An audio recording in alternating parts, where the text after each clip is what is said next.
What is up, everybody? Welcome back to the Fully Inflated Football Podcast. I am your host, Marcus Whitman. It's been an anticipated show. We are off of the regular scheduled podcast here as we have fallen out of the football season.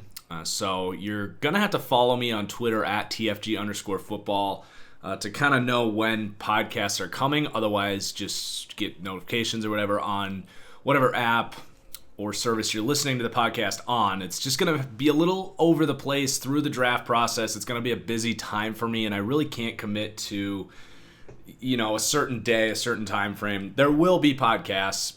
My guess is it'll be about 3 times a month. But yeah, just as far as schedule goes, I try to be as consistent for you guys as I can, but I also need to be realistic and only set so many expectations on myself or I'll drive myself crazy. So here we are at the end of the regular season, and it's been an awesome ride. I want to thank all of you that have supported me wherever it is, whether it's on YouTube, through Patreon, or by listening to, downloading, leaving reviews of this podcast. 2019 was an amazing year for all of us. I hope you guys had a good year, and I am even more excited for 2020.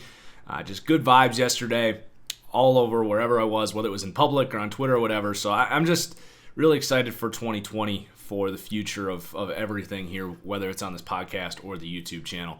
So let's not waste any more time. Obviously, you guys use that promo code Franchise Guy that you know about by now on SeatGeek and leave reviews and all that stuff. But we got a ton of football to talk about, so we're going to get into it. It's not going to be, typical show like the last few months where we go through game by game or all that stuff.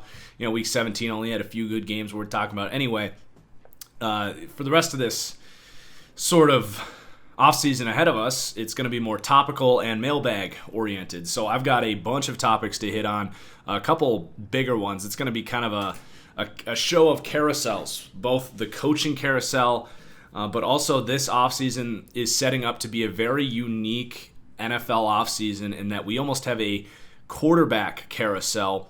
I've got 10 teams listed in my notes that could be looking at new quarterbacks next year, which could completely reshape the landscape of the NFL and a general philosophical change that we could be seeing in the NFL in the future. So that's going to be a good topic. We're going to go through the coaching carousel, the 4 remaining coach openings, who the best fits and predictions and candidates are for that, and then just some reaction to some news as of late as well. And then I'm going to open up the mailbag. So we are going to have quite the show ahead of us.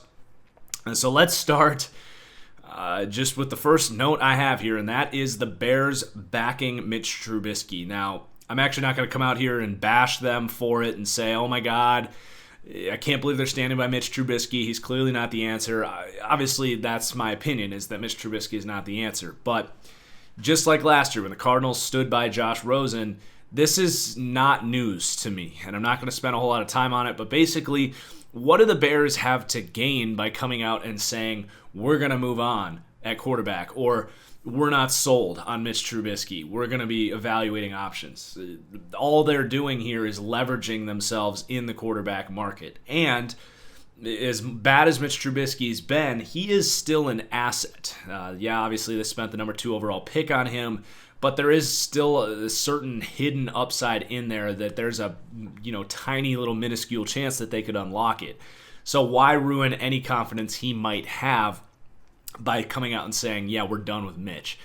And then if they did say that, they lose leverage in the trade market. Whether they were moving Mitch Trubisky or trading for another quarterback, other teams know their intentions. So by standing by Mitch Trubisky, they are leveraging themselves. This is exactly what the Cardinals did with Josh Rosen last year, maybe even before they were considering taking Kyler Murray. The Bears have nothing to gain by saying what the fans want to hear. So this is no news to me. I really am just going to dismiss it. I do think that the Bears will be a team with a new starting quarterback next year, despite what they said. So the next bit of news is the Browns have moved on from Freddie Kitchens. Clearly was the right choice. I've been saying that on this podcast for weeks, so I'm not going to really talk about that. But the big surprise was John Dorsey. They kind of just decided to part ways. And Dorsey, to me, is one of the best scouts in the entire NFL. Definitely an aggressive general manager. He's kind of known for trading up for Patrick Mahomes, who was definitely a risk. He was not some lock, first ballot Hall of Fame prospect that, looking back on it, maybe he should have been, but coming out of college, he was by no means some lock. A lot of people really liked him, and some people weren't so sure. He's known for Kareem Hunt and taking a risk on him in Cleveland. He's known for the Baker Mayfield pick that was a risky pick. A lot of people thought that Sam Darnold was the safe, easy pick there. The Odell Beckham trade. He's a risk taker as a general manager, but simply based on his ability to evaluate talent, he is, to me, one of the best. He is one of those guys that understands who's good, and as a general manager, his plan was to get the most good players as possible. To me, that's a philosophy that tends to work. I look at Philadelphia and New Orleans, the Rams. That's been their kind of approach as well. Is aggressive, just bringing the most talent. Basically running a team like most of us would run a Madden team. Now, Cleveland had so many different things going on. I personally don't know if this was the best decision, and I don't know if Elliott Wolf is going to get promoted there to general manager. I think Elliott Wolf as well is a fantastic mind. So we'll see how that all plays out. But that really shocked me because, to me, Dorsey is one of the better assets that the Cleveland Browns had as a crazy good talent evaluator. And even if some of his aggressiveness may have bit this team, and I will say he did make one mind-numbingly bad move that I thought was terrible at the time, and that was trading Kevin Zeitler for Olivier Vernon, who's kind of a high-end number 2, but that move alone isn't enough to overlook some of his other decisions. As for Baker looking bad, for the most part, I would say he kind of hit on Baker, and I would argue that it was actually Freddie Kitchens that ruined Baker Mayfield. So we're kind of beating around the bush here, but my main point is that kind of surprised me because I don't know what the direction is there. Dorsey's had a lot of success building up the roster. The discussion for the Cleveland Browns this year was never, they don't have the talent. Dorsey put the talent there. It was the job of the players and the coaches to then go out and execute. So I just don't necessarily agree with the decision. The Haslams continue to kind of just run that franchise. You can't even say run it into the ground because they're already starting from the bottom. So the Browns are just an utter mess this whole season. Freddie Kitchens is going to go down as one of the worst coaching hires in a long, long time. I mean, that team was just so dysfunctional all season long.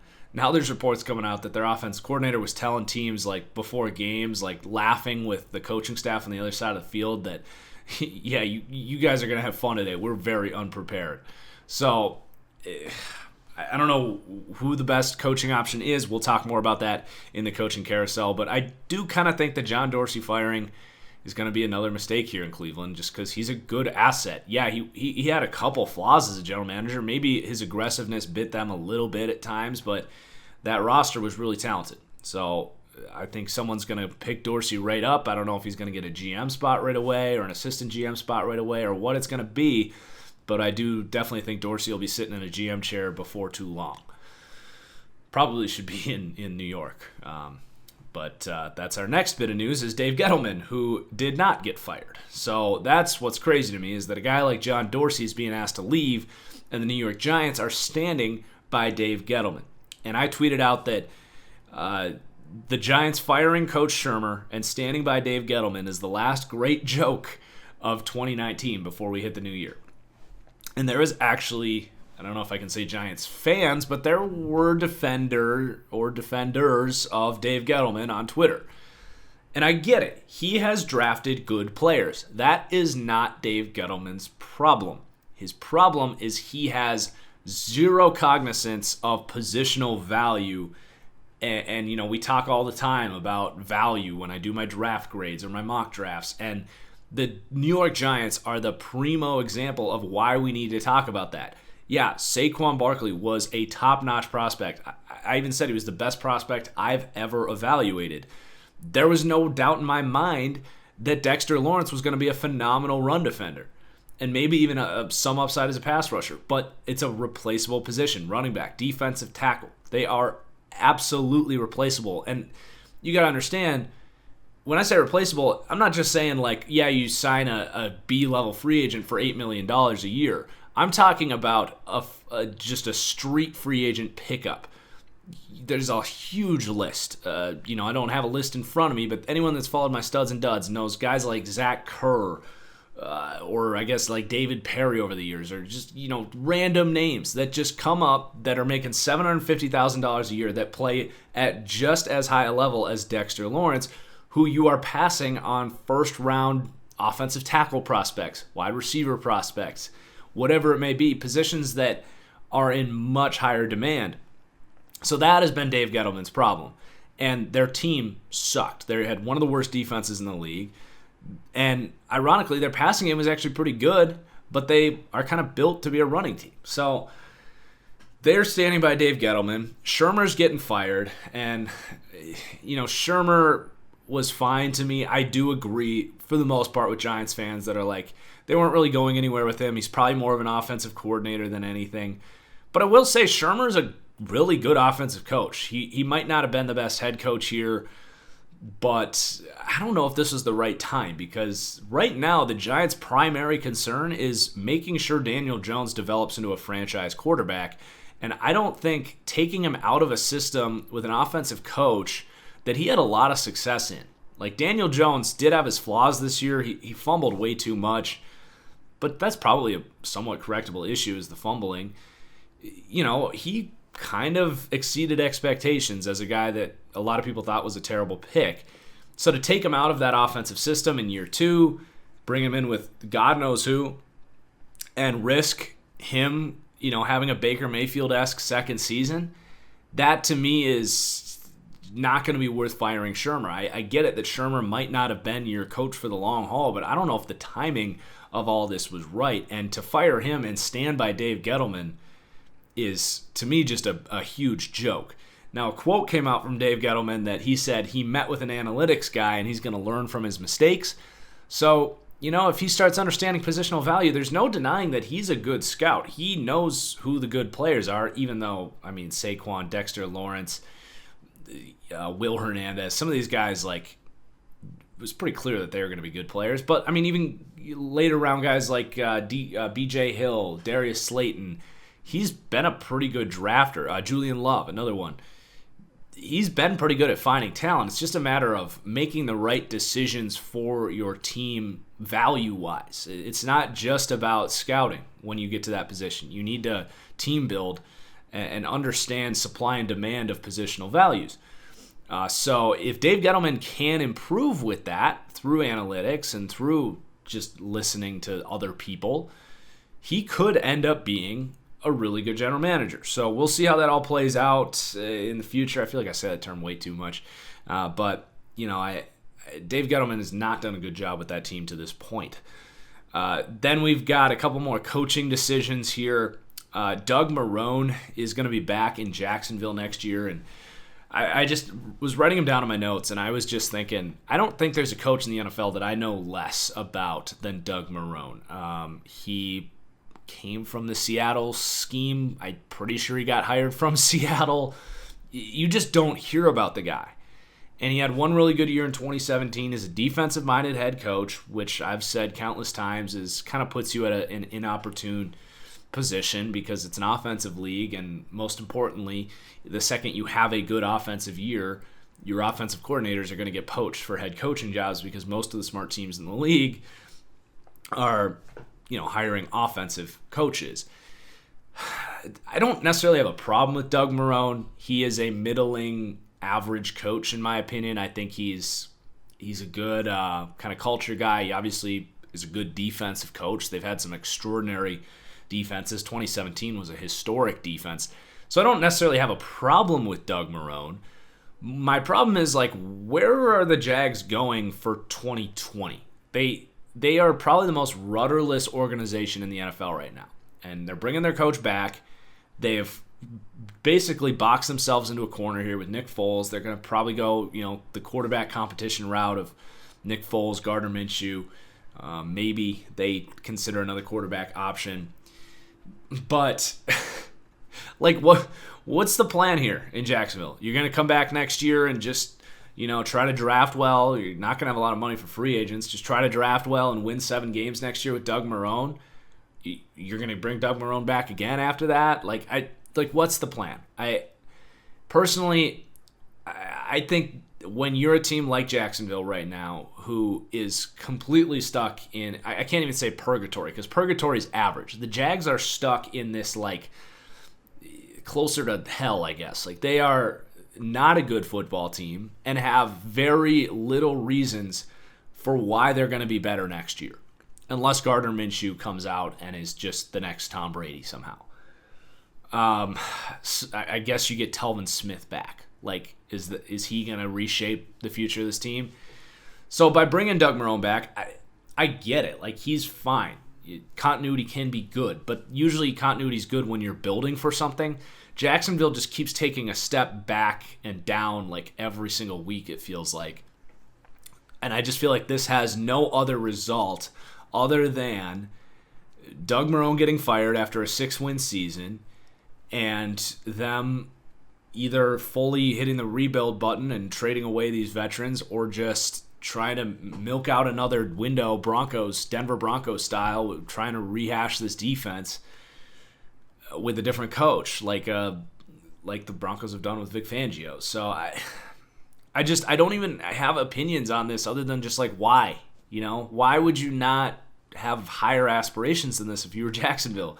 You're going to come into next year with the same coach and a free agent undrafted quarterback. Now, on the other side, the Ron Rivera hiring for the Washington Redskins, I love this. And this is the result of a team that fired their coach early that opened up the door to negotiate with other coaches. An example of why that gives you a head start to fire your head coach early if it's not working out. The Redskins were probably able to talk to Ron Rivera, who also got fired several weeks left in the season. They were probably at an advantage to talk to him early and really sell him on what this team can be. And to be completely honest, I think they have a lot to sell to a guy like Ron Rivera, who's a bit of a rah-rah coach, a player's coach. He's another one of these defensive-minded guys. But I look at the Redskins roster, who now have the second pick in the draft, which is most likely going to be Chase Young. I know there's a rumor that he was going to come back. I haven't heard anything about that. I feel like he's probably going to come out. Regardless, you're going to be able to get a really good defensive player there if that's what you want to do, or a new franchise tackle, or whatever it may be. They've got a high pick. But you've got a really good D-line. You've got the Alabama guys. You've got Matthew Ioannidis, who's a dominant pass rusher, honestly. Maybe not dominant, but a high-end pass rusher on the inside. You got Tim Settle, who's a really good nose tackle. Montez Sweat, who has all the talent in the world, who I could see really relating to Ron Rivera. And then, if you had Chase Young there, that D-line is incredible. And then you have a good linebacking court, getting Reuben Foster back. You've got Cole Holcomb showed some nice things. Sean Dion Hamilton showed some nice things. Awesome front seven. Secondary could use a little work, but you got Josh Norman. I think he's set to be a free agent, but you could probably bring him back. He's obviously very familiar with Ron Rivera, having played with him in Carolina. You've got Quentin Dunbar, who had an outstanding breakout season. Landon Collins is stuck there. They could use a free safety. I do like Troy Apke. Maybe he actually gets played next year. But I'm serious. I think the Redskins defense, who also had a great hiring of Jack Del Rio, could just stun people next year. As a team that I've applauded their physicality, they just have a certain nastiness to them about that defense, a scrappiness that you don't always see. I think the Redskins next year, I'm not going to go as far as right now saying there's some wild card sleeper, but they could really make some noise with Ron Rivera there. And then they have a lot of work to do on the offensive side of the ball. That's going to come down to who they hire as their offensive coordinator. How does Dwayne Haskins look? But I really like that hiring in Washington. All right, the last bit of news, I guess, is the Jerry Jones, Jason Garrett saga. I'm not completely up to date on what's going on as of the last 4 or 5 hours. I know they're probably having more meetings today, but when I woke up this morning, the reports were that he might resume some role in the Cowboys organization. And that speaks to Jerry Jones's loyalty which can be good or bad at times. I think it's eventually going to ruin this team with his loyalty to Ezekiel Elliott, who gave him no reason to stay loyal to him. But that's a different subject entirely. I actually wanted to applaud Jerry Jones here because I've always kind of said that, or at least thought, that I've always thought it's weird that if you have a coach on your team, say a Pat Shurmur, or say a Kyle Shanahan, Dan Quinn situation like the Falcons years ago, or a good interim head coach that steps in and does a good job, even then, why is it just accepted that if you don't want them to be your head coach, they're gone? You're firing them. They're not a part of your organization. That to me hasn't made sense. Jerry Jones acknowledges that Jason Garrett has redeeming qualities. I agree. He's not a head coach. He doesn't know offense. He doesn't know defense. He is known as the clapper for a reason. But there's also a reason he kept his job for as long as he did. He is very loyal to Jerry Jones, which means a lot to him, but that's not his most redeeming quality. I think Jason Garrett actually is a fantastic leader, and I think he has a very solid understanding of what it takes organizationally to be a good football team. As far as practice schedules go, work ethic, understanding character, and getting a lot out of guys who may have had troubles, relating to players. I think he lost a little bit of the relating to players after years and years of mediocre offensive play calling, defense play calling, and him not being, the most football heavy mind. But as a leader, he has redeeming qualities. And if he's going to go out and not get, if Jason Garrett gets fired, what's going to happen, right?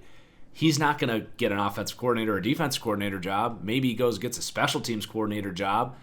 But Jerry Jones is like, look, Jason, we love you.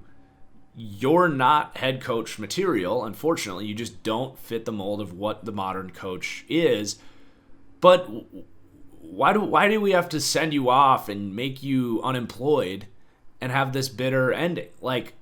Can we work this out so that you have some role in this organization as a guy that helps a young coach maybe with practice scheduling and some of the more nitty-gritty details of culture building and coaching and player development, behind the scenes stuff that it doesn't relate to scheming offenses and scheming defenses and personnel decisions.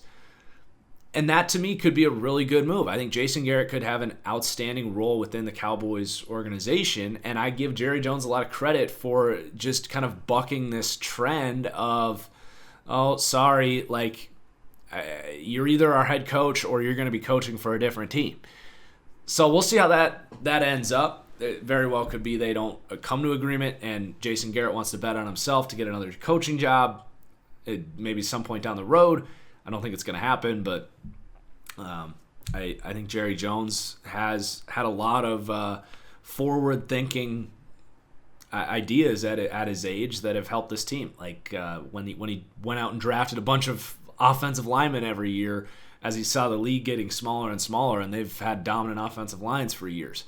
I think that Jerry Jones catches a lot of flack because he's the Cowboys owner. But I actually have a ton of respect for Jerry Jones. I think he's a really good person. Everyone that's worked for him says they loved working for Jerry Jones, and I happen to think he's incredibly smart. And I don't even think he's that bad of a general manager. I mean, the roster that was out there this year was incredible. Now, sometimes his loyalty can burn him at times, but that's enough. That's enough Jerry Jones talk for now. All right, so moving on to the whole carousel talk. So I'm going to talk about 10 NFL teams that very well could be looking at new quarterbacks next year. And, I haven't gone back and looked at this, but I'm pretty sure over the last decade or so, we haven't been able to head into an offseason saying there's 10 teams that want new quarterbacks. And I mentioned at the start of the show that we were going to talk about a bit of a philosophical change of direction in the NFL right now. And I think it's been bucked by a multitude of things. And that philosophical trend is that You don't need to stick by your quarterback for 5 to 6, 7 years if they're not playing at a championship caliber level. And you go back to, I think this has all kind of started in the last 3 or 4 years. Over this time, we've had more young rookie quarterbacks enter the league. Every year we're getting capable quarterbacks. And now we're seeing late round guys like Gardner Minshew, 5th, 6th round player, come in and look similar to rookie quarterbacks from maybe 10 years ago. Just because of many different factors. You've got more interest in the sport. You've got 7-on-7 drills at a young age. You've got the fact that high school, college, and NFL offenses have never been more similar with these spread concepts. Everyone's constantly stealing from each other because of whatever, social media or technology. And just athletes are better these days. More players probably have stronger arms. I don't know. There's a multitude of factors. But the number one thing is there's just a lot of better quarterbacks available. And hell, even guys like Kyle Allen have stepped in. Jacoby Brissett, guys that would traditionally be like backups, have stepped in and played, closer to starting caliber level. So you've got this trend of there's a lot better quarterbacks available. And then you're seeing the failures of teams that stick by their quarterback for too long. Teams like the Jacksonville Jaguars, who just dug themselves into the grave with Blake Bortles. The Giants with Eli Manning, standing by him way too long and going nowhere. And basically showing that that's just not the right way to do it. And then you have this year, the Cardinals drafted Josh Rosen in the first round and said, you know what, we can do better, and drafted another quarterback, and it worked out for them. We had the Titans this year. Mariota wasn't meeting their standards. They just put in Ryan Tannehill to see what happened, and it exploded onto the scene, and one was this match made in heaven. So I think over the last 3 or 4 years, we've seen a complete philosophical change of A, there's way more quarterbacks available. B, it's proven that if a guy's not a fit, there's no reason to stick by him for 5 years. Go try a different quarterback. See if his skill set matches your scheme better, a la Ryan Tannehill, Kyler Murray.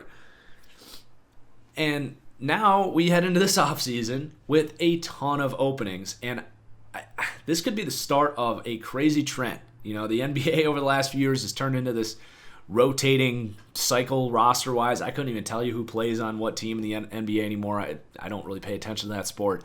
It's never going to get to that level because of the way the contract systems work, and they just don't have the same player empowerment.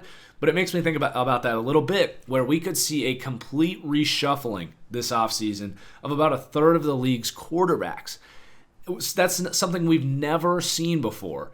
And when quarterback play is so important, that could make next year's NFL look significantly different than this year's NFL, which is crazy to think about. So I'm very excited about that. I mean, just the switch of Marcus Mariota to Ryan Tannehill, who we consider as 25th to 33rd best quarterbacks in the league, completely reshaped that team because Tannehill's skill set was a much better fit with what the Titans wanted to do. So let's go through these teams. And some of them are more likely than not. I just kind of went divisionally in my head. So none of these are in particular order of like who's most likely to move on from their quarterback. But the Chicago Bears are number one. We talked about this off the top of the show. Mitch Trubisky, they stood by him. I don't buy it for a second. I think the Bears are going to be heavily examining the pro market for a quarterback. They have a high second-round pick, a mid-second-round pick from the Raiders, and their own second-round pick, but they don't have a first-round pick. So, probably the best option they're going to be looking at is Jacob Eason. I don't even see Jacob Eason as an immediate upgrade to Mitch Trubisky. So, to me, they're going to be looking at either bringing Trubisky back as their starter or what veteran options are available. And there is a long list. You've got guys that are like Phillip Rivers, who is currently not under contract. You have Andy Dalton, who would be a trade deal. Marcus Mariota is going to be a free agent. You've got maybe, if the Colts jump in and get a new quarterback, Jacoby Brissett could come available. So there's trade markets, there's veteran markets. I do think the Bears are going to have a new quarterback next year. The Carolina Panthers. I just put them number 32 in my postseason power rankings. I think that this team is heavily considering those veteran options just as much as potentially drafting a new quarterback. They are basically in a situation where they could do anything, and I could see anything. I could see Phillip Rivers here. I could see them trading for Jacoby Brissett. I could see Cam Newton coming back here. I could see them drafting Tua or drafting Justin Herbert. The Panthers, to me, have a wide open slate to do whatever they want here. Personally, I think that the new head coach here, whoever it's going to be, is going to want nothing to do with Cam Newton, and that could be their first move, is trading him. He's a very interesting topic. Notice I didn't mention him for the Chicago Bears. He could be a fit somewhere, Cam Newton. To me, the Bears are not a fit there because it is such a risk factor. You are putting all of your chips on the Cam Newton table, which we've now seen 2 straight years he doesn't have a shoulder that can throw a football, which is kind of a problem as a quarterback. If he magically regains that strength, you're getting an absolute steal. But if you're the Bears, who have an elite defense and a bunch of playmakers on offense, you don't need to hit a grand slam. You just need a guy that can execute the offense, like an Andy Dalton, maybe a Jacoby Brissett. Cam might make more sense for other teams that don't have the same expectations, that are maybe looking for more of a home run. But yeah, the Panthers, to me, are the second team that'll probably have a new quarterback than they currently do next year. The next team is kind of a split, and it's the Tampa Bay Buccaneers. Jameis Winston had an explosive season, but a lot of that explosion was him throwing ridiculously dumb interceptions. And throughout the last week, there was kind of some drama there. He's been talking up a lot his season, saying he had a great season because of his stats. He's like, yeah, I got to throw less picks, but other than that, well, yeah, Jameis, the reason your stats are so good is because you're throwing up all these F-it balls. Like, that's not a sustainable way to win in the NFL. Could you maybe have a dream season where everything goes your way and you sneak into the playoffs and have 3 good games in a row like that? Maybe, but that's a very low probability proposition right there. So could they bring him back? Yes, he's better than a lot of the options we've already detailed. Guys like Jacoby Brissett or, whatever it may be, Marcus Mariota. He's better than those guys. You're playing with fire bringing him back, and also the contract situation is interesting. Like, would you rather have Jameis Winston for $30 million if he's going to stay stubborn about that, or Marcus Mariota for $15 million? I don't know. I don't know the answer to that. I think on this team, I'd probably rather have Jameis. But the other part of the story here is Bruce Arians has basically publicly called Jameis Winston an idiot for some of these plays. So there's some drama there. I don't know if a reunion is going to end well. I've floated out the idea of buying into the Bucs next year. But with Jameis there, it's going to be a polarizing thing. But, the Bucs are a team that could probably have a lot of success with a different quarterback too, because they have a really good foundation there with those receivers. Next up, the Cincinnati Bengals. This one's pretty clear and obvious. They're going to draft Joe Burrow, number 1. But what do they do with Andy Dalton? To me, Andy Dalton, the perfect fit for him is the Chicago Bears. And if you can get one of, if not both of those second-round picks from the Bears for Andy Dalton, you do it. And I don't think people realize what a guy like Andy Dalton's worth. I mean, we're not that far removed from, his name's just escaping me, Kevin Kolb. Kevin Kolb was traded to the Arizona Cardinals for Dominique Rodgers-Cromartie, who was a top corner at the time, and a second-round pick. Andy Dalton's proved a hell of a lot more than Kevin Kolb. And, Jimmy Garoppolo was kind of a different story. He had a little more upside, but he was a second-round pick. He was basically the first-round pick. He was the first pick in the second round. A guy that is a starting quarterback. And I know Ryan Tannehill was traded for like a 4th-round pick, but he wasn't really a consensus starter. He had never had the success that Andy Dalton's had in this league. And I'm picturing just this Bears team with Andy Dalton next year They are division contenders. They're probably Super Bowl contenders if that defense stays as good as it is. So I think that the Bengals are going to get more for Andy Dalton than I think people realize. I think the Bears is a perfect match made in heaven. I think they should do that. The Colts also come to mind. It could be a slight upgrade from Jacoby Brissett. I don't know if that makes quite as much sense. But I think Andy Dalton will be a starter week 1 next year. And I think that whoever gets him is probably making the right move. Then we've got the Colts, who we just mentioned. Jacoby Brissett, they gave him a good team-friendly contract before this year. It was a 2-year, like $30 million contract, which is basically like really high-end backup money or really low-end starter money. It's kind of a unique contract. You don't see a lot of quarterbacks in the $15 million range, which, by the way, that's the other thing with Andy Dalton, is not only is he a good starting caliber player, but his contract for next year is only like $16 million, which is super cheap. So if you're a team like the Bears, you bring him in, and it doesn't cripple you. You can make other free agent signings. You still have room to work with that contract. It's not like signing a Cam Newton or Jameis Winston who are going to demand like $30 million. So back to the Colts, they have an outstanding offensive line. They're getting T.Y. Hilton back healthy. They have Paris Campbell, who I still think could be a good player. Dealt with a ton of injuries this year.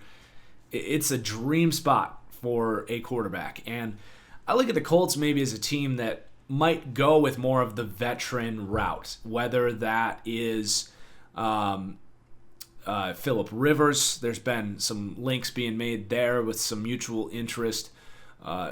Or you get really crazy thinking about this and say, what if, like, Tom Brady and New England have a falling out, and Belichick is kind of ready to move on, says that he needs a more mobile quarterback or something like that, and Tom Brady says, well, I'm not done playing.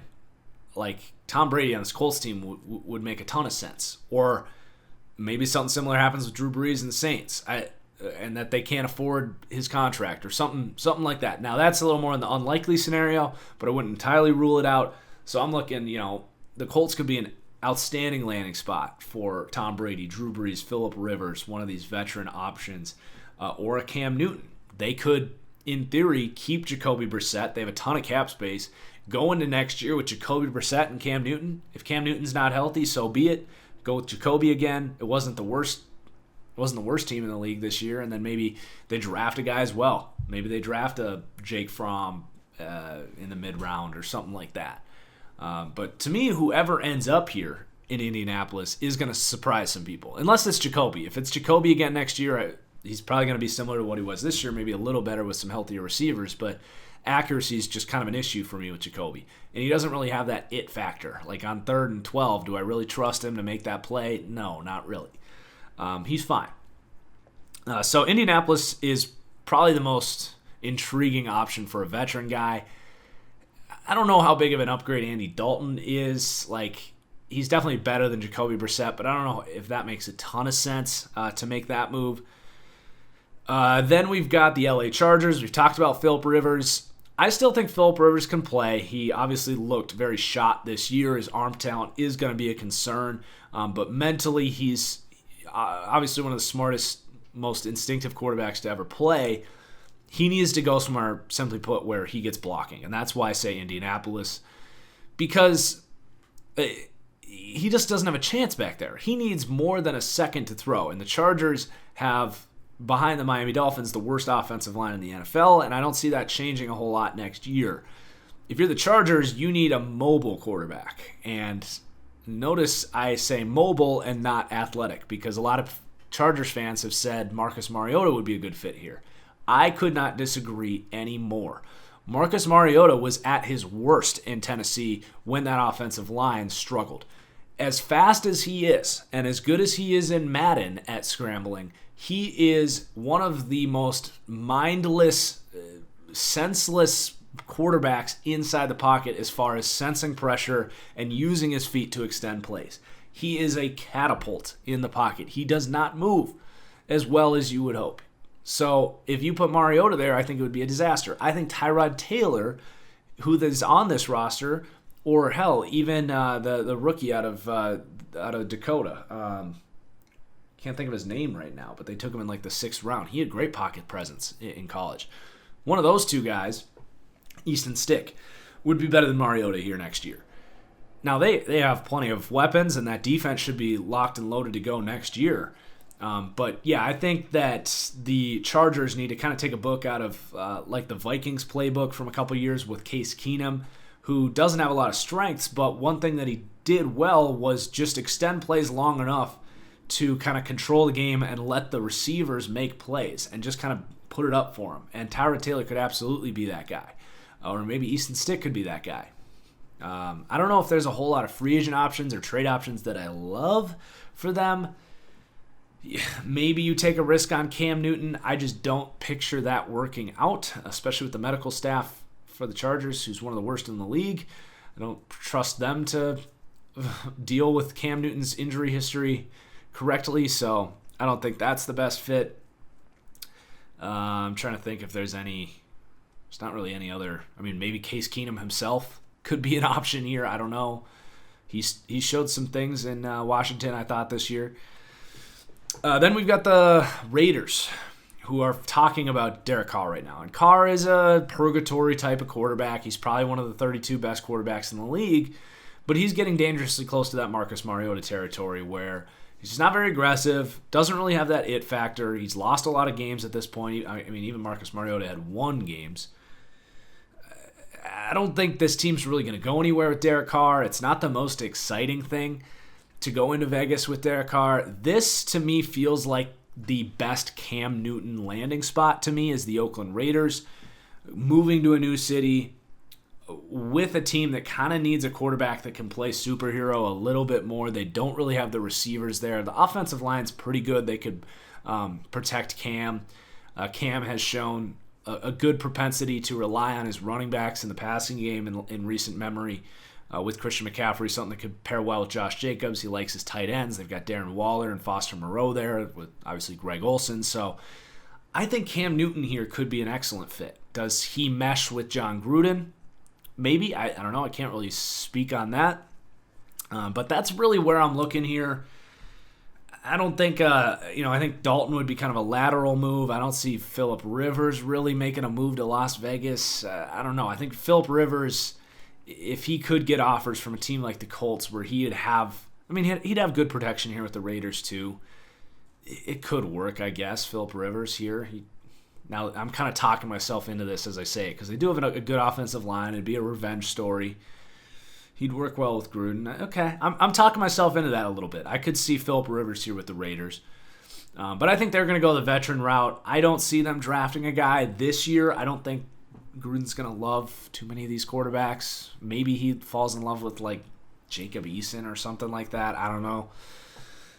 Then the last three here, these ones are probably going to have the same quarterbacks next year, but they're definitely teams that are in the running for potentially a quarterback change. First, I have the New Orleans Saints. I think the most likely scenario where they have a different quarterback next year is if Drew Brees just retires. And if they win the Super Bowl this year, which could happen, I could see a Drew Brees retirement. I don't really see him going to play for a different team. I know he's not under contract, and the Saints have some cap difficulties to work with, but this team always finds a way. So I think if Drew Brees retires, you could be looking at a Phillip Rivers fit here. Maybe the Panthers would have to trade Cam Newton, so I don't think they would trade him interdivision. Or you get Teddy Bridgewater back here, or maybe they love Taysom Hill. I feel like if Drew Brees does retire, that's probably the most likely scenario, is they go with Teddy Bridgewater and Taysom Hill next year, which they won a lot of games with that combination this year. And Sean Payton has talked up Taysom Hill a lot. Now, is that just coach speak? Probably. He's basically a wide receiver at this point, more than a quarterback, Taysom Hill. But Saints are going to be an interesting offseason for sure with the Drew Brees situation. And if he does come back, they're going to have to figure out that contract because they're $20 million in the hole on Drew Brees next year because they've pushed it back so far. So they're already paying him $20-something million next year, and that's before he gets a contract. So if he wants $35 million, which is market value for how good he's playing right now, which if you're Drew Brees, you should want that, I would think. the Saints are going to have to pay him about $55 million next year, which is not going to be easy on them. So it's an interesting team for sure. Then the New England Patriots. It's kind of hard to imagine Tom Brady on a different team, but I think there's more and more growing feeling that could happen. I'm not saying it's likely, but to me there's a pretty even split between three scenarios. I think there's about a 40% chance he just comes back. I think there is a 30% chance that he retires. If they lose to the Titans and he plays poorly, he's going to have a really tough decision. Like, do you go out now and, bank on your career and that's your legacy, losing to the Titans in the last, that's not going to ruin his legacy, obviously. He's the most accomplished quarterback ever. He's a competitive guy. He's going to have a hard time having his last game be a loss, but that could be a reality where you can't win the Super Bowl every year. Or does he try to dig himself out of the hole and come back and be better next year? It's going to be a tough decision for Tom Brady, but the fact of the matter is he didn't play all that well this year. He played very good. He was still a top 10-ish quarterback. But he's just not the same old Tom Brady, and that team isn't as good around him. So, I think he's going to consider retirement. I don't think he will. I think, like I said, 30% chance he retires. And then 30% chance Bill Belichick just says, look, Tom, I wanted to move on from you and keep Jimmy Garoppolo around here. And we ended up standing by you. We had a lot of success. But it's time, dude. We can't keep rolling you out there. And now that you're not a top 5 quarterback, it's not worth it. We need to move on to the future of this team. And whether it's Jarrett Stidham or who knows what it could be. I think there is a chance that they have a parting of ways. He's not under contract next year. He's set to be a free agent. They only have a couple months to work out a deal. So I think there is a chance that Tom Brady becomes a free agent. And if that happens, it gets really interesting because does Bill Belichick think he can win Super Bowls with Andy Dalton? With Jacoby Brissett? Does he try and bring Jacoby Brissett back here in New England maybe? There's those trade options that could make a lot of sense for the Patriots. And I'm sure Belichick, who loves to build his roster with middling contracts, would love the idea of building around a quarterback like Brissett or Andy Dalton who's only making $15 million. And he knows the system here is really good. So I do have the Patriots on this list. Like I said, I think 40%, 50% chance, somewhere in that ballpark, he just comes back next year, Tom Brady. And then the last team is the Jacksonville Jaguars. They more so don't have the freedom to move around in the draft, but I could see a world where the new general manager here says, we're going to draft a guy. We want Tua to be our guy or whoever it ends up being. Personally, I think this draft class is a little overhyped at quarterback, but that to me is kind of the situation I could see the Jags maybe having a new quarterback next year.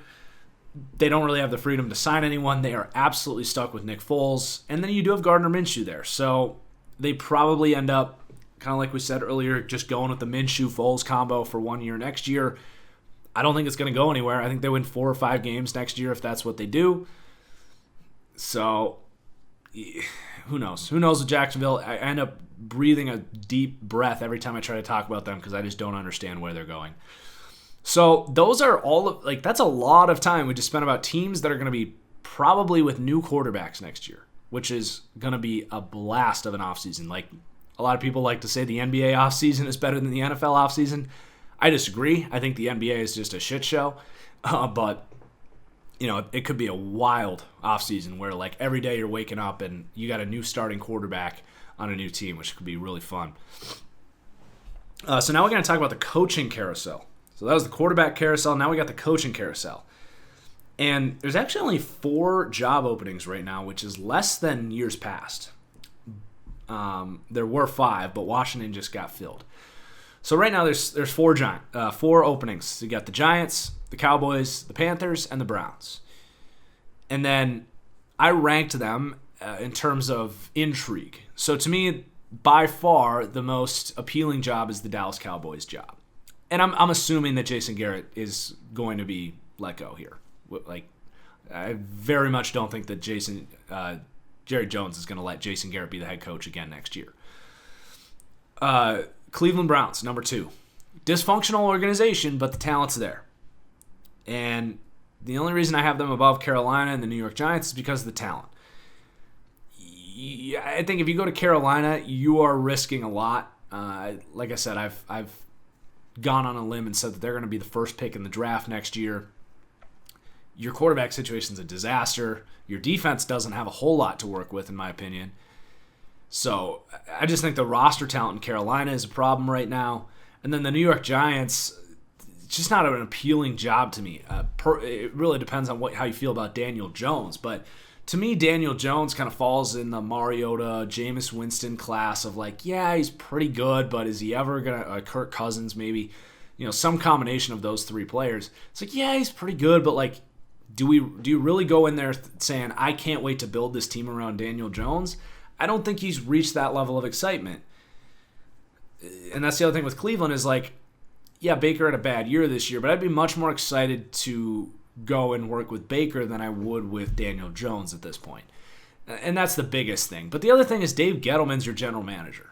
And do you trust that he's going to last? And if you have a bad year because your roster sucks and they fired their general manager, what's stopping them from firing their coach? As we've now seen back-to-back years with one-and-done coaches in Arizona and now Cleveland. So that's a scary job offering to me because I just don't know how sustainable that's going to be for anyone. So that's the list of ranking the jobs. So we're just going to go through kind of my predictions here and where the best fits are for me.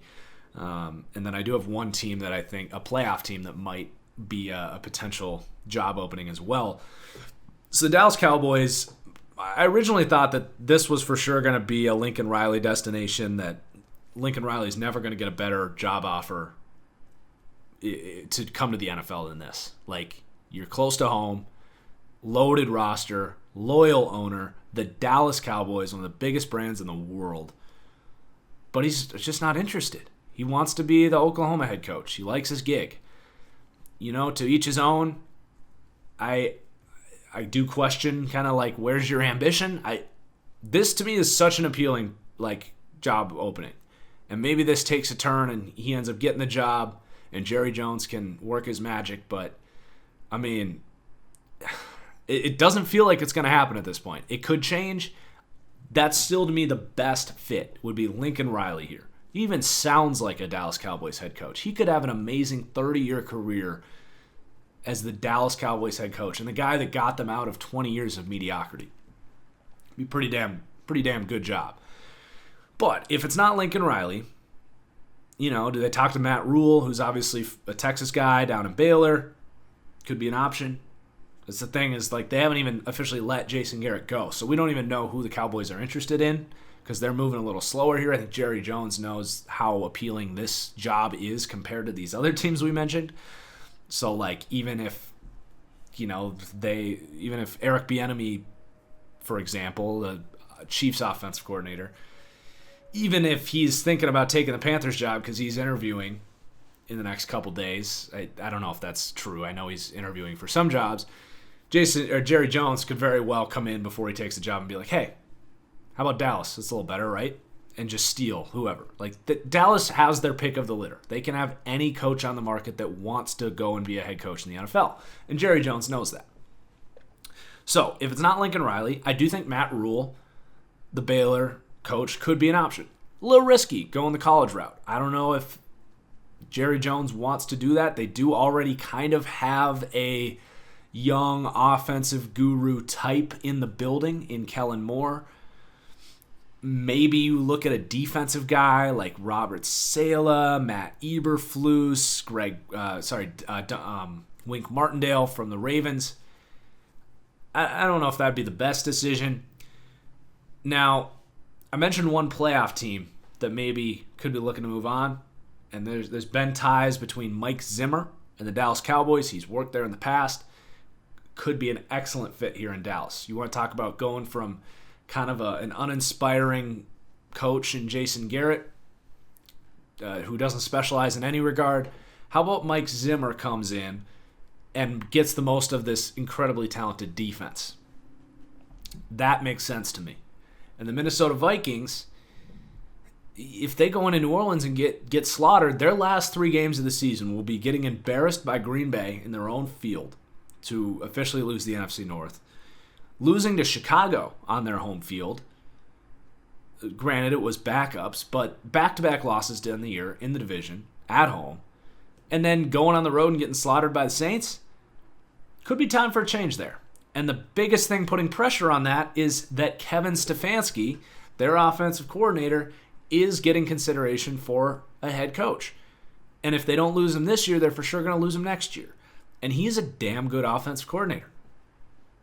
So what about a scenario where the Cowboys trade for Mike Zimmer, maybe a 2nd-round pick, a 3rd-round pick, hell, maybe a 1st-round pick, who knows? They do have a 1st-round pick. And then the Vikings promote Kevin Stefanski to head coach, which might not be the worst decision. And then Mike Zimmer's the head coach of the Dallas Cowboys. I like that idea a lot. And it actually makes a ton of sense in my mind. We'll say that's probably unlikely. I feel like the Vikings have 1 year left on Kirk's deal. All their veteran players are kind of like 30, 31 years old. They've kind of gone in on this team. I don't know why you would fire Zimmer this year. I feel like the Vikings are probably just going to try to ride this out next year. But if it's not Lincoln Riley, I think Mike Zimmer, if he were to be an option, if Jerry Jones made a call and they said, yeah, we would think about it. What do you want to offer? And maybe they do like a tag and trade with Byron Jones or something to, sweeten the deal. I don't know. That to me is Dallas. If not that, I would say their best bet's probably going to be like an Eric Bieniemy for Kansas City or one of these top guys. Maybe Josh McDaniels takes the job. I don't know. It's hard to say. Lincoln Riley and Mike Zimmer would be, I think that Dallas is going to be thinking big and thinking about prying a really good coach away from an organization that, obviously in college or with the Vikings, they would love to keep their coach probably if they could, but there might be other realities that lead to them letting him go, something like Lincoln Riley or Mike Zimmer. So then for the Cleveland Browns, this one I think you got to go with a veteran guy. I do think Mike McCarthy makes the most sense here, and I've been very anti-Mike McCarthy, but I do think getting fired, sitting for a year, reading countless reports about how you don't change your system, and just, if Mike McCarthy, I don't think he's lazy. I don't think he's a dumb guy. I think he is a pretty smart guy. As a matter of fact, he was kind of an offensive guru about 10 years ago, but just got stale. I think the whole, retread can work. And there's lots of reports that he is completely going to change his offense, which could, not be true. Who knows? But the biggest thing with Mike McCarthy is he went 10 years as the head coach of the Green Bay Packers, or 10 plus years, whatever it was. He's won a Super Bowl. This team needs someone that can come in the building and just say, look, guys, this is the program we're going to run. I've done this for 15 years.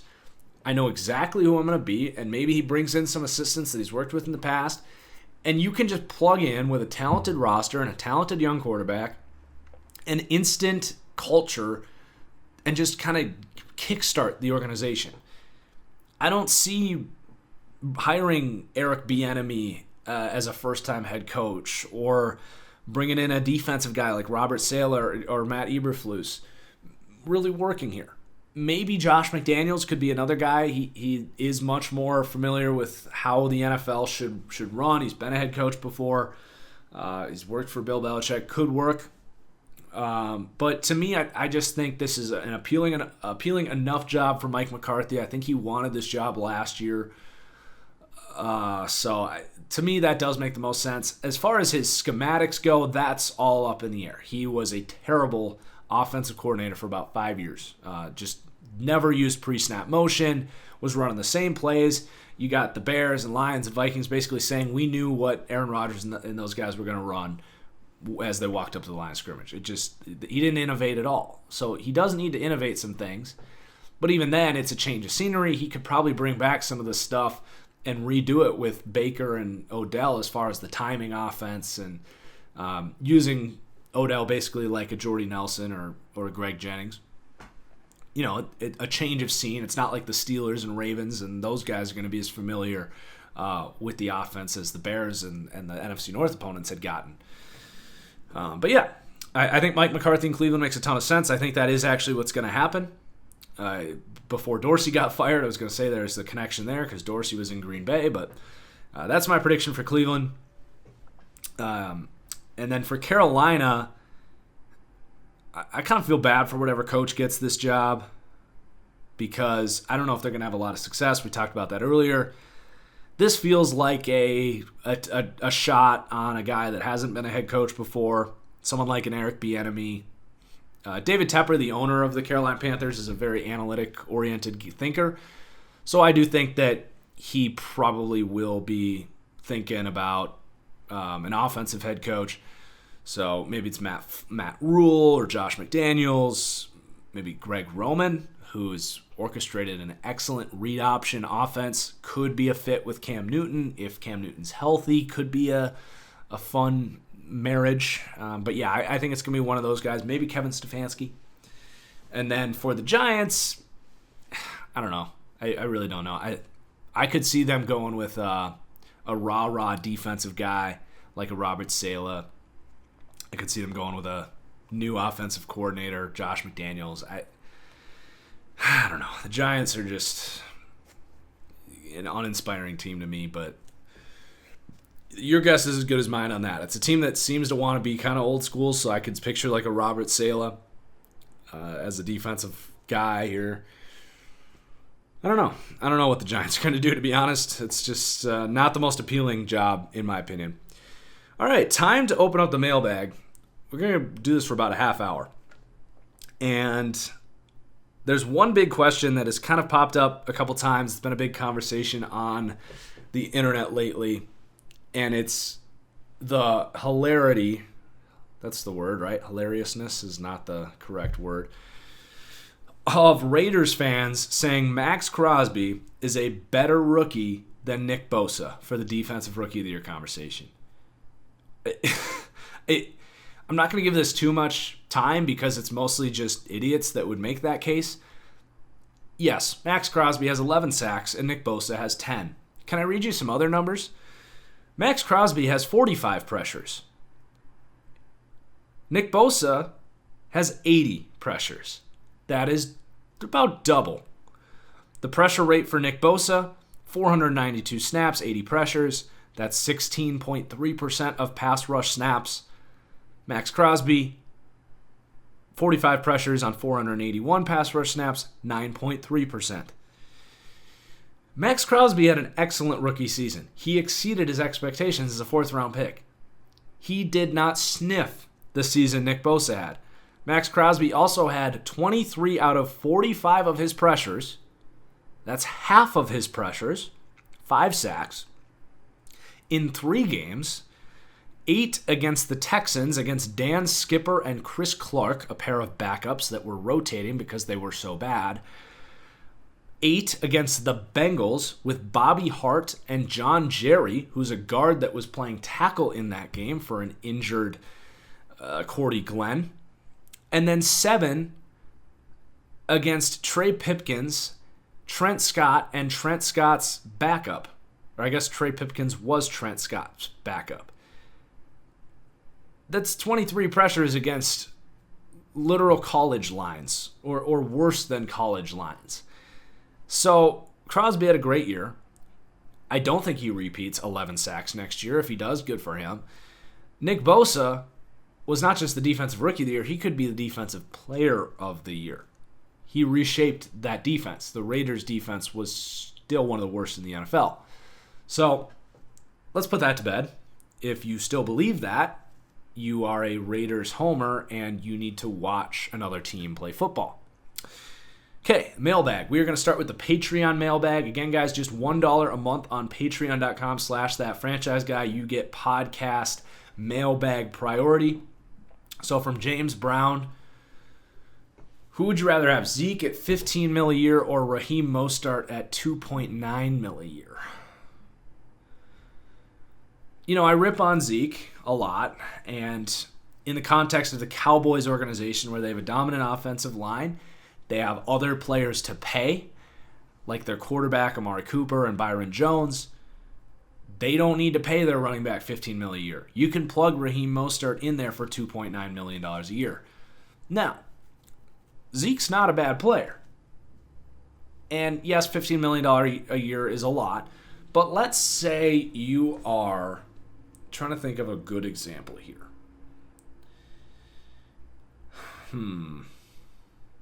How about the Baltimore Ravens or the Seattle Seahawks, where they have cap space? I think the Ravens, with Lamar on that rookie deal, probably, they got some young players that they're not paying. Let's say you're a team that isn't necessarily in the next 2 or 3 years going to have a really hard time keeping the talent around, unlike the Dallas Cowboys. But you're a team that is ready to compete. And you're a team that likes to run the football. I'd rather have Zeke for $15 million than Raheem Mostert for $2.9. It's a matter of context sometimes. Most of the time I say don't pay a running back. If Raheem Mostert's my best option and Zeke is your other option, it changes the game. This scenario is considering a world where Melvin Gordon or Kareem Hunt aren't options for $6 or $7 million, or a third-round running back isn't an option. So in this scenario, I think there's teams that Zeke at 15 makes a lot more sense. But that's a really good question. Thank you, James. And thank you for your patronage.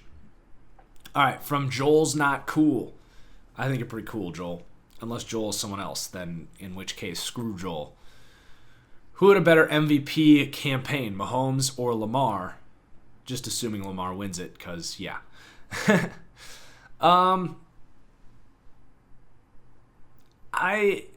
People are just going to assume I answer Mahomes.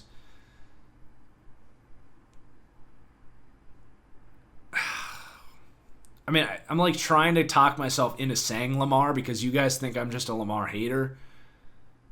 But the recency bias thing, you guys remember how ridiculous Mahomes was last year, right? 50 touchdowns, 5,000 yards, was the story of the century in the NFL. He was just remarkable. But this year, Lamar doing it in a little different ways. Lamar did it in ways that we hadn't really seen before. Mahomes was doing things that were crazy, but we had seen Aaron Rodgers do a lot of the things he had done. I think Mahomes was more impressive, but Lamar is maybe a little more unique, stood out maybe a little more. If you just want to say who was the better player, wins above replacement or who was actually more valuable to their team, I think it was Patrick Mahomes. I mean, Mahomes didn't have a defense. Lamar's had one of the top defenses. If let's just say Mahomes happened this year. Let's do that. Let's assume that Patrick Mahomes' season happened this year instead of last year. Patrick Mahomes would win the MVP, right? Lamar only had 3,000 passing yards. He was only throwing for about 200 a game. Now, he was incredible, but if you had Mahomes in this same season, I don't think it's crazy to say that he would have won the MVP, especially because he would have taken some of the hype off of Lamar. All right, this one from Kelvin Benscombe, coming in with questions on a consistent basis, I think. I don't know. Kelvin's been a loyal follower for a long time. Just joined Patreon recently. Shout out to Kelvin. What wildcard team do you see most likely making a surprise run to the Super Bowl? I think the Seattle Seahawks are the clear-cut answer there. Some people think the Titans have a chance. I don't. I just don't trust Tannehill at that point to go on win 3 straight road games. It's got to be the Seattle Seahawks just because of Russell Wilson. That's pretty much my answer. They're a team that's shown the ability to win big games. My thing with the Seahawks is I can't picture them winning multiple 3 straight games in a row. They have it in them to beat anybody, but also the ability to lose to anybody. just because their roster talent's not there. But if they got a little luck and Russell Wilson went off, it could be them. All right. So next up are the Instagram questions, which is my second priority here, Whitman_Marcus. So we got a few questions here. It's from Ravens District. Rank the playoff teams' defenses. Okay. That's a good question. To me, the Patriots I trust the most defensively. They might not have like the 49ers when they're on are probably the best defense because that pass rush can just be unblockable. But I trust the Patriots just scheme and secondary so much. I still think the Patriots have the best defense in the NFL. I think the Bills, because they know that they need to win with defense, consistently play better, if that makes sense. So I would say the Bills second. Then probably do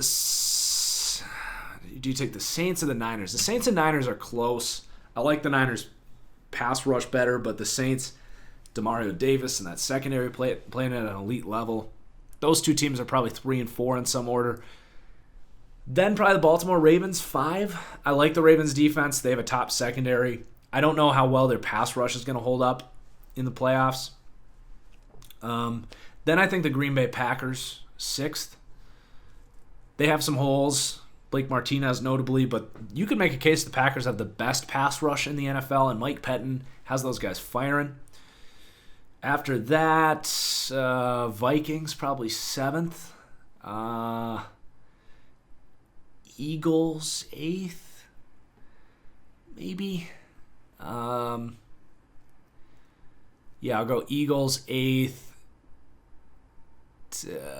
Now I'm playing games in my head. I'd say Titans 9. No, let's put the Chiefs above the Eagles at 8. Eagles 9. Titans 10. Texans 11.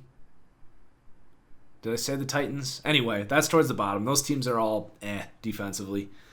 Texans are just bad. Texans by far the worst defense in the NFL, or in the playoffs. Thanks for the question. That's a good one. Not really a question, more of a category.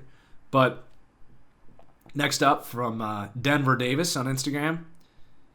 Thoughts about ESPN's playoff QB rankings list. Number 1, Jackson, Wilson, Breeze, Mahomes, Tannehill, Watson, Cousins, Wentz, Garoppolo, Brady, Rodgers, Allen. That's actually who made that list? That feels like they randomly generated a list. That's terrible. To me, Wilson, Breeze, and Mahomes are a clear-cut top 3 in whatever order you want to put them. I'm okay with Lamar at 4 because Lamar's been insane this year. I'm okay with Lamar at 4, but as a passer, he isn't on the same planet compared to those other 3. So those 4 have to be the top 4.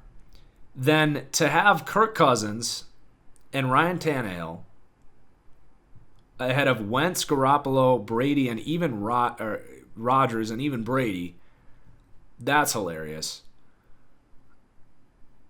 You know, to me, it's Wilson, Breeze, Mahomes, in whatever 3 order you want to put them. Jackson 4, sure. Jackson's just on fire. He's almost unstoppable right now. That's fine. You want to put Jackson 4th, that's fine with me. Then I think you got to go, honestly, Wentz is playing great lately. I would put Wentz 5. I'd probably go Wentz 5, Rodgers 6. I think that's recency because Rodgers had the worst game of his career, Week 17. You can't expect him to miss throws like that. He's been pretty accurate this year, and I think in the playoffs he'll be a little better. I'd put Rodgers 6. Jimmy 7, Brady 8. Then I'd probably go Watson 9, who's been very hit or miss this year.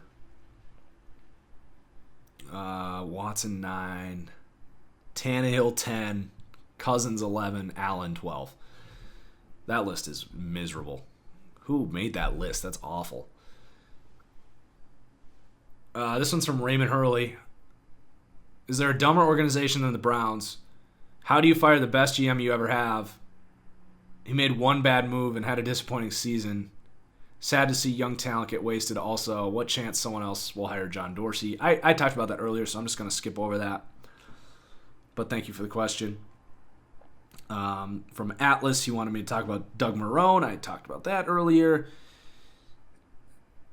From Landon, what does the future of Steelers look like next year and also after Big Ben? That's a good question. I think next year the Steelers, I kind of mentioned this in my power rankings, I think they're a sleeper Super Bowl team next year if Big Ben comes back healthy. That's a big if, but I wouldn't rule it out. I still think Big Ben can be a top 10 quarterback in this league, especially with that team who has an offensive line. They have playmakers. To me, they're going to have good playmakers next year because the running backs will be fine, whoever it is. But more importantly, much more importantly, the wide receivers, Juju will be healthy next year. You'll have another year of development from Washington and Deontay Johnson, who I think are future studs. So I think they're going to be pretty loaded. Big Ben also had a pretty good rapport with Vance McDonald, who's still pretty young.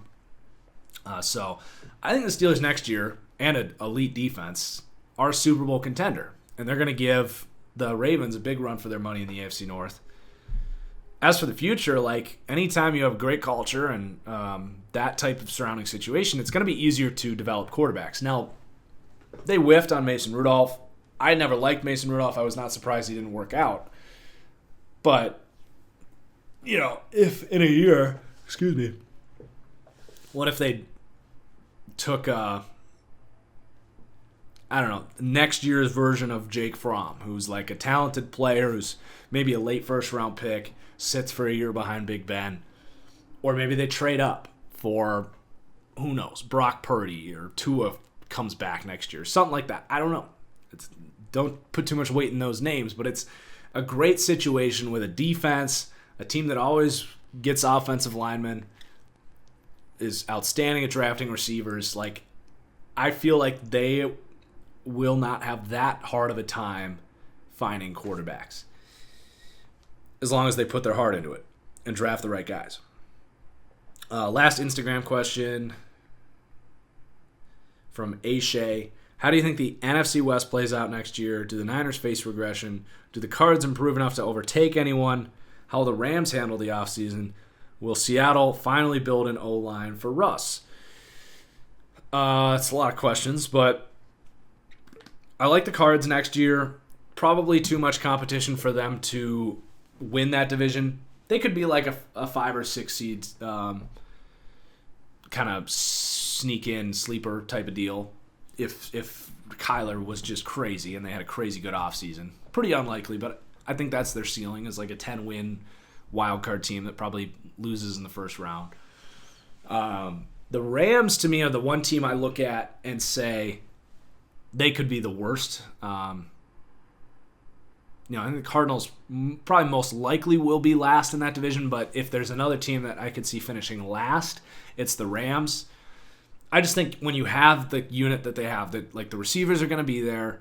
You've got Sean McVay, you've got Jared Goff, who's gets a lot of crap, but he's solid. Like I don't think he's a great quarterback, but he's solid. And then you got Donald and Jalen Ramsey to kind of build around on defense. But yeah, they just don't have draft picks, they don't have cap space. They're not gonna get any better, that's for sure. And then the Seahawks, I think even if they are a better team next year, they might have a worse season. They won a lot of close games this year. Seahawks fans don't want to hear it, but I think if they want, they could be a 9-10 win team next year, and maybe they sneak in as a wild card. The Niners, to me, I don't think they're going to regress at all because of all the injuries they had this year. They were one of the most injured teams in the league this year. They had tackle injuries. That defensive line was still elite, but they dealt with injuries to mostly just D Ford. The linebacker, Quan Alexander, big free agent signing, was injured. That secondary was beat up all year. They just now are getting Deebo Samuel as a rookie involved. Those running backs have been beat up. Like, to me, the Niners next year are going to be even better. So that's kind of my shakedown on the division. It's going to be very competitive, that's for sure. I would say the Niners are going to enter next year, though, as pretty heavy favorites for me to win the division. They are probably going to lose Arik Armstead, I think, but that's, he's like their 5th best defensive lineman, so that's not the end of the world. I guess 4th best, but 3rd best edge player. They just have to play D Ford more. All right, that was all the Instagram questions. We still got about 10 minutes here for the Twitter questions. Got a ton of them, so I'm not going to be able to answer everyone. I'm just going to kind of randomly pick some of these. I will go with Lions. Since someone already posted my original question, who are my award winners right now? All right, I'll rip through that. MVP. It's Lamar. If Russell got a half a yard and beat the Niners, I think Russell made an MVP case in Week 17. But it's Lamar. Offensive rookie, I like to just go best offensive player of the year. I like to just go best non-quarterback. I'd probably go Michael Thomas, George Kittle, a close second. Defensive player of the year, Gilmore's intriguing. It's just hard to give it to a corner. Even Gilmore had a few games this year where he was getting beat pretty bad. Call me a homer, but Zadarius Smith, 16, 17 sacks, one of the best defenses in the league this year, and led the NFL in pressures. Hard to say that he isn't a top candidate. I think it's a name that doesn't quite get the hype it should. Nick Bosa's another one. Chandler Jones, it just depends how you look at it. Like, Chandler Jones had more sacks than Zadarius Smith, not quite as many pressures, but he did force 9 fumbles. But the Cardinals' defense was not nearly as good. It's tough. It's a tough year for Defensive Player of the Year. It's not like last year where Aaron Donald was clear-cut or J.J. Watt in years past. Strictly speaking of the numbers, I think if you were just going off the numbers, Zadarius Smith, top defense, top pressure getter, 16 sacks, reshaped a defense, but people just don't seem to want to give any credit to the Packers for anything. Another name that should be getting consideration is Demario Davis. He wasn't at the top for any statistical category. He didn't have all the tackles or the turnovers or whatever, but he was just, kind of that, what do they call it in basketball, box score stuffer, where you get 6 assists, 11 rebounds, 12 points, 2 blocks, 3 steals. That's Demario Davis for the Saints. He was all over the place. He was awesome. I don't know. There's no clear-cut answer this year. It's almost like a split between, and T.J. Watt, too, had an outstanding season. It's really hard to pick. I think all 5 of those names, Stephon Gilmore, T.J. Watt, Nick Bosa, Zadarius Smith, Danielle Hunter, too, an outstanding season. Demario Davis. It's a really hard year for Defensive Rookie of the Year. It just comes down to what your interpretation of who was making the biggest impact is, I guess. I think it's going to be a year where there's a lot of different votes for different players. Offensive Rookie, the best, most impactful rookie to me was Kyler Murray. But people want to give it to Josh Jacobs because he put up good stats as a running back. That's fine. A.J. Brown, could give it to him too. He came onto the scene real strong, but he was quiet for the first half of the year. Defensive Rookie of the Year is Nick Bosa.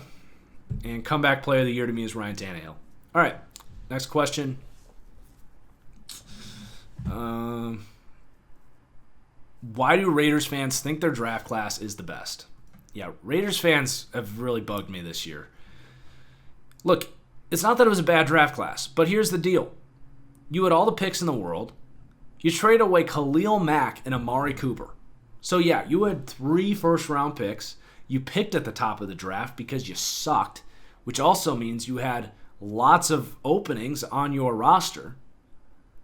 for guys to play. And then you took positions, you took very safe players. So you were in a position where your rookies are making an impact because you're taking safe, high-floor guys that are going to start right away on a team that needs guys to step up. So it's not that it was a bad class, but they could have walked away with so much more than they did. They took Clelin Ferrell, who was borderline bad until the last 3 or 4 weeks of the season where he played good run defense, with the 4th pick in the draft, where he could have had Josh Allen, who was outstanding. Hell, even I would be more excited if they would have taken Rashawn Gary or Brian Burns than Clelin Ferrell. Then they take a running back. Great, he was awesome. We all knew Josh Jacobs was going to be good. But they had way more problems. They could have had A.J. Brown. They could have had D.K. Metcalf. They could have had, I don't know, Elton Jenkins at guard. They could have had, I don't know, I'm trying to think of another rookie. Could have had Chauncey Gardner-Johnson, who fell to the 3rd round as an impact slot corner, and actually play LaMarcus Joyner as a free safety, where you paid him free safety money. Then their other first-round pick was a box safety, who I thought was a reach, who didn't play because he was hurt. Max Crosby was a great pick. That was an excellent pick. I will give you that. You found a good pick in the mid-rounds. And then Hunter Renfrow, again, was a good pick, but a high-floor, low-ceiling kind of guy who was asked to start right away on a very poor receiving core. Of course, a good, talented slot receiver is going to produce in that situation. So they got starting caliber players, but it's kind of like the Dave Gettleman thing. You need to assess value too. It's not just about getting good players. Because, look, the Raiders were not a good football team this year. They had some cute wins early on in the year, but it's a very overhyped draft class because of the scenario they put themselves in with a bad roster and a bunch of high picks. Do you think the Patriots Super Bowl is a possibility? Yeah. Yeah, they're still the Patriots. They could finagle their way into another Super Bowl. From Noam, when the hell are serious football news programs going to stop calling Von Miller and Khalil Mack linebackers? I don't know. It drives me crazy, dude. I don't get it. They are edge players. They're listed as linebackers because they play 3-4 edge outside linebackers. But yeah, it blows my mind that we haven't woken up to this yet. I feel like we're probably 10 years away from it because people are so slow. It's going to take until people our age that understand these things start aging out some of these older guys that still think in terms of 1995. What do you think about Chargers drafting Jake Fromm in the 2nd? Or do they go with Herbert or Tua in the 1st? I personally want Fromm over Tua and Herbert. Yeah, I like Fromm more than Tua and Herbert at the moment. If Fromm is being told that he's going to be a 2nd-round pick, then I think he comes back to school. I think Fromm's either going to be a late first-round pick, or will go back to Georgia. But yeah, I think if you could, that'd be great. It'd be a good fit. I do think Fromm would benefit more from having a good offensive line.